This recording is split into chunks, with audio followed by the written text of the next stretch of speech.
নমস্কার বন্ধুরা। একঘেয়ে ইলিশ মাছ তো আমরা বাড়িতে প্রায় তৈরি করে থাকি, সেই কালো জিরে দিয়ে ইলিশ, না হলে পরে ইলিশ মাছ ভাপা, না হলে পাতলা ঝোল, না হলে মালাইকারি। আজকে নিয়ে আসলাম সম্পূর্ণ নতুন একটা ইলিশ মাছের রেসিপি।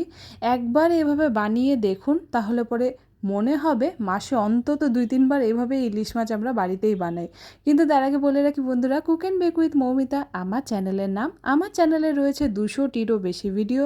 বন্ধুরা, আমার ভিডিওগুলিকে দেখতে হলে পরে যেটা করতে হবে, একবার বাদিকে থাকা রেড সাবস্ক্রাইব বাটনটাকে প্রেস করার পর আমার চ্যানেলটাকে সাবস্ক্রাইব করে দিতে হবে। তার সাথে সাথেই ডান দিকে থাকা বেল আইকন প্রেস করার পর অল বাটন প্রেস করতে কিন্তু একদমই ভুললে চলবে না। তো চলুন দেখে নিই কী কী লাগছে। প্রথমেই আমি এখানে ইলিশ মাছ নিয়ে নিয়েছি, একদম ধুয়ে পরিষ্কার করে নিয়েছি। এবার যেটা করব, ইলিশ মাছে নুন আর হলুদটাকে ভালো করে মাখিয়ে নেব। আমরা সবাই বাড়িতে নুন হলুদ ভালো করে মাছে মাখাই, সেইভাবেই কিন্তু এটাতে মাখাতে হবে। এটার মধ্যে আর নতুন বিশেষ কিছু নেই।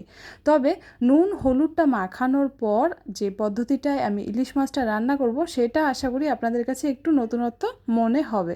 তো ভালো করে আগে আমি ইলিশ মাছে নুন হলুদটাকে একটু মাখিয়ে নিলাম। মাছে নুন হলুদ মাখানো হয়ে গিয়েছে। এদিকে আমি কড়াইতে সর্ষের তেল গরম করে নিয়েছি। তেলটা খুব ভালো মতন গরম হতে তারপর আমরা মাছগুলো এক এক করে এর মধ্যে ছেড়ে দিচ্ছি। ভালো করে যখন ইলিশ মাছের ভাজার জন্য তেলটা গরম হয়ে যাবে, তারপরেই কিন্তু আমরা মাছগুলোকে এক এক করে ছাড়বো। আপনারা সকলেই জানেন ইলিশ মাছ খুব নরম মাছ, তো যখনই আপনারা এগুলোকে উল্টে পাল্টে নেবেন তখন কিন্তু একটু সাবধানে এটাকে উল্টাতে হবে, না হলে পরে মাছটা ভেঙে যেতে পারে। তো মাছ প্রায় ভাজা হয়ে গিয়েছে। এবার যেটা দেখাবো, আমি এখানে পেঁয়াজ নিয়েছি 5টা, একটা টমেটো, আদা নিয়েছি 2 ফালি, 2টো কাঁচা লঙ্কা আর কালো জিরে নিয়েছি এখানে আমি 1 টিস্পুন। আর নিয়ে নিয়েছি এখানে আমি টক দই। টক দইটা নেওয়ার আগে কিন্তু আমি খুব ভালো মতন ফেটিয়ে নিয়েছি। 4 টেবিল চামচ নিয়েছি টক দই আর খুব ভালো করে ফেটিয়ে নিলাম। এখানে মিক্সিং জারের মধ্যে আমি সব কিছু একসাথে দিচ্ছি। পেঁয়াজ রসুন দিইনি, এখানে আমি আদা দিয়েছি, টমেটো আর কাঁচা লঙ্কা। রসুনটা কিন্তু এই মাছে একদমই দেবেন না, ইলিশ মাছের সাথে রসুনের গন্ধটা পড়লে পরে কিন্তু একদমই ভালো লাগবে না। একটু নুন দিয়ে বেটে নিলাম। বাটাটা দেখুন একদমই কিন্তু ঘনভাবে বেটেছি, এর মধ্যে জল আমি একদমই দিইনি। এবার এই মাছের তেলের মধ্যেই বাকি রান্নাটা করব। ইলিশ মাছ বা চিংড়ি মাছ যে কোনো মাছের তেলের মধ্যেই কিন্তু রান্নাটা করলে একটা দারুণ ফ্লেভার চলে আসে। এর মধ্যে দিয়ে দিলাম কালো জিরা, তেজপাতা আর শুকনো লঙ্কা ফোড়ন। ফোড়নটাকে একটু ভালো মতন আমি নাড়াচাড়া করে নিলাম। নিয়ে এর মধ্যে আমি পেঁয়াজ বাটাটা, যেটা আমি প্রথমেই বাটলাম, সেটা আমি এখানে দিয়ে দিচ্ছি। এবার পেঁয়াজটাকে খুব ভালো করে কিন্তু 2-3 মিনিটের জন্য একটু ভাজতে হবে, মানে কষিয়ে নিতে হবে। একটু দিয়ে দিলাম নুন, তার সাথেই দিয়ে দেবো এখানে হলুদ গুঁড়ো। এর ছাড়া আমরা যে মশলাগুলো এখানে দিচ্ছি সেটা হচ্ছে জিরা পাউডার 1 টেবিল স্পুন, তার সাথে সাথে ধনিয়া পাউডার দিচ্ছি 1/2 টেবিল চামচ, তার সাথেই কাশ্মীরি লাল লঙ্কার গুঁড়ো দিচ্ছি একটু রঙের জন্য 1/2 টেবিল চামচ। দিয়ে এবার মশলার সাথে খুব ভালো করে এগুলোকে আমরা মিলিয়ে নিচ্ছি। মশলাটা কষে যেতেই তেলটা যখন ছেড়ে দিল, তখন কিন্তু আমরা এর মধ্যে দিয়ে দেবো টক দইটা।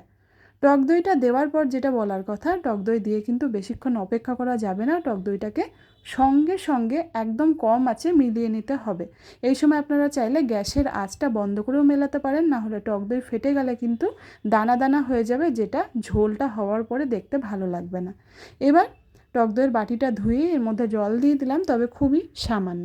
এটাকে কিন্তু 3-4 মিনিটের জন্য একটু ভালো করে আমাদের ফুটিয়ে নিতে হবে। ঝোলটা দেখুন, এখানে দেখেই নিশ্চয়ই বুঝতে পারছেন রঙটা কত সুন্দর এসছে। এটা একটু ভালো মতন ফুটে যখন গেল, তখনই কিন্তু মাছগুলোকে আমরা ছাড়বো। ঝোলটাকে খুব ভালো করে আগে কষিয়ে নেবেন। ইলিশ মাছটা যখন ঝোলের মধ্যে পড়ে যাবে, তারপর কিন্তু সেভাবে নাড়াচাড়া করার সুযোগটা থাকবে না। তো মাছগুলোকে ভালো করে এখানে দিয়ে দিচ্ছি, দিয়ে একটু উল্টে পাল্টে নিচ্ছি। তারপর এটাকে মোটামুটি 3-4 মিনিটের জন্য একটু ঢাকা দিয়ে হতে দিতে হবে। ইলিশ মাছ এমনিতেই খুব নরম মাছ, তাই বেশি সময় এটাকে ঢাকা দেওয়ার দরকার নেই। দিয়ে দিলাম এখানে গরম মশলা পাউডার 1 টেবিল চামচ, দিয়ে আবারও একটু ভালো করে মিলিয়ে নিচ্ছি। মাছটা খুব সুন্দর করে মিলিয়ে নিলাম। এবার আমি এখানে একটু ঢাকা দিয়ে 3-4 মিনিটের জন্য করে নিচ্ছি। দেখুন মোটামুটি 4 মিনিট পর আমি ঢাকাটা ওঠালাম, আপনাদেরকে কাছ থেকে দেখাই। মাছগুলো একদমই নরম তুলতুলে হয়ে গিয়েছে, সেজন্য একটু সাবধানে এগুলোকে ওঠাচ্ছি। রঙটা শুধু একবার দেখুন।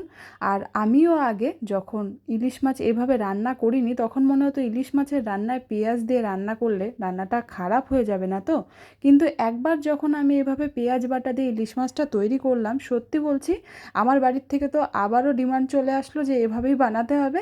আর আমাদের সকলের খেয়ে খুব ভালো লেগেছে। আপনারাও জানাবেন আপনাদের বাড়িতে করার পরে রেসিপিটা সবাই কি বলল।